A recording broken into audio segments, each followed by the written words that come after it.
السلام علیکم ورحمۃ اللہ وبرکاتہ۔ حضرت خواجہ شاہ ولی اللہ محدث دہلوی رحمۃ اللہ علیہ کی مجلس میں ایک عورت اپنا بچہ لے کر حاضر ہوئی اور یہ کہا کہ حضرت آپ میرے بچے کو قرآن مجید پڑھا دیں۔ حضرت شاہ صاحب رحمۃ اللہ علیہ نے فرمایا کہ ابھی بچہ آپ کا بہت چھوٹا ہے، آپ اس کو لے کر جائیں، جب یہ کھانے کا ہو جائے، کھانے لگ جائے، کچھ تھوڑا زیادہ بولنے لگ جائے تو اس کو لے کر آ جانا۔ اور اس ماں کا جو درد دل تھا، جو جواب تھا، وہ سننے کے لائق ہے۔ اس عورت نے کہا کہ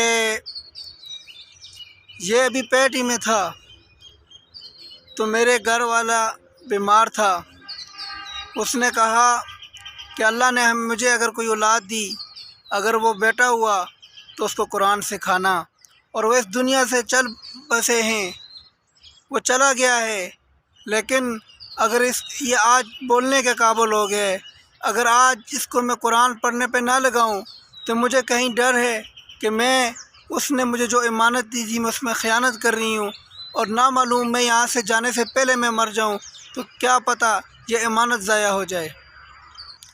شاہ ولی اللہ محدث دہلوی رحمۃ اللہ علیہ نے جب دیکھا کہ عورت اس بچے کو لے کر واپس نہیں جا رہی ہے، شاہ ولی اللہ محدث دہلوی رحمۃ اللہ علیہ نے اس بچے کو پاس بلایا اور اس سے کہا کہ پڑھو بسم اللہ الرحمن الرحیم۔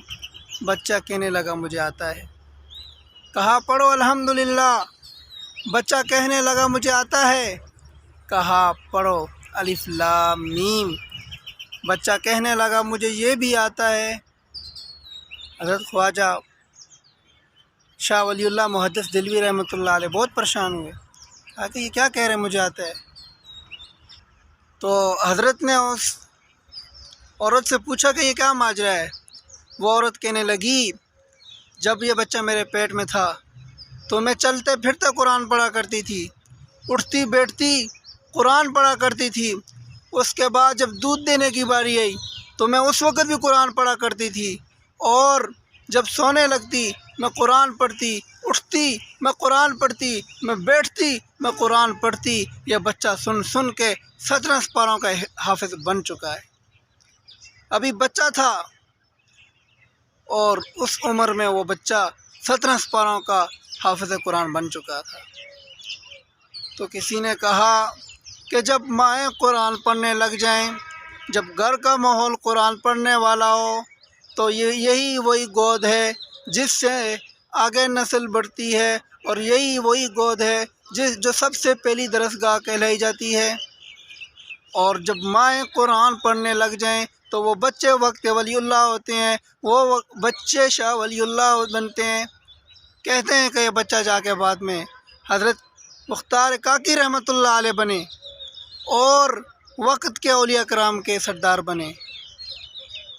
تو ہمیں بھی اپنے بچوں کو بچپن ہی سے قرآن پڑھنے والا بنانا ہے۔ لگا شاہ جی ایک سورت کے بارے میں پوچھو گے، ایک پارے کے بارے میں پوچھو گے، ایک منزل کے بارے میں پوچھو گے، وقت لگ جائے گا۔ آؤ نا میں عقدہ حل کر دوں۔ ایک سپارہ نہیں، ایک سورت نہیں، میں نے اماں کی زبان سے سن سن کے ماں کی گود میں بیٹھ کے 17 پارے قرآن کے حفظ کر لیے۔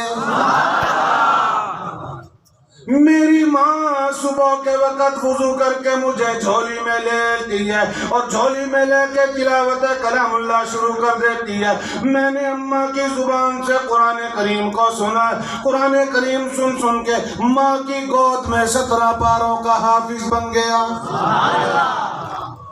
جب ماں کی گود سے قرآن ملا کرتا تھا پھر بچہ شاہ ولی اللہ محدث دہلوی بنا کرتا تھا، پھر شاہ ولی اللہ بنا کرتا تھا، پھر قطب عالم بختیار کاکی بنا کرتا تھا، پھر شاہ رکن عالم بنا کرتا تھا، پھر وہ قاری فتح محمد پانی پتی بنا کرتا تھا، پھر وہ قاری رحیم بخش پانی پتی بنا کرتا تھا، پھر وہ قاسم نانوتوی بنا کرتا تھا، پھر وہ رشید احمد گنگوہی بنا کرتا تھا۔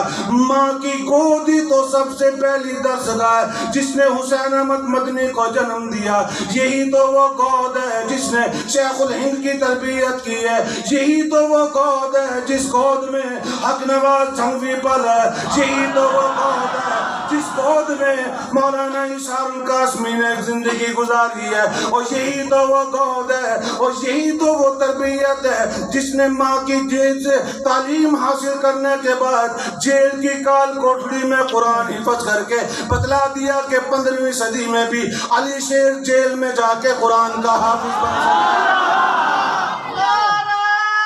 آج بھی وہی ہے، تیرے میرے مانگنے میں دیر ہے، ہمیں مانگنے کا سلیقہ اور ڈھنگ نہیں آتا۔ حاصل کرنے والوں نے بہت کچھ حاصل کیا، اور میں تو اس وقت کا ساتھی ہوں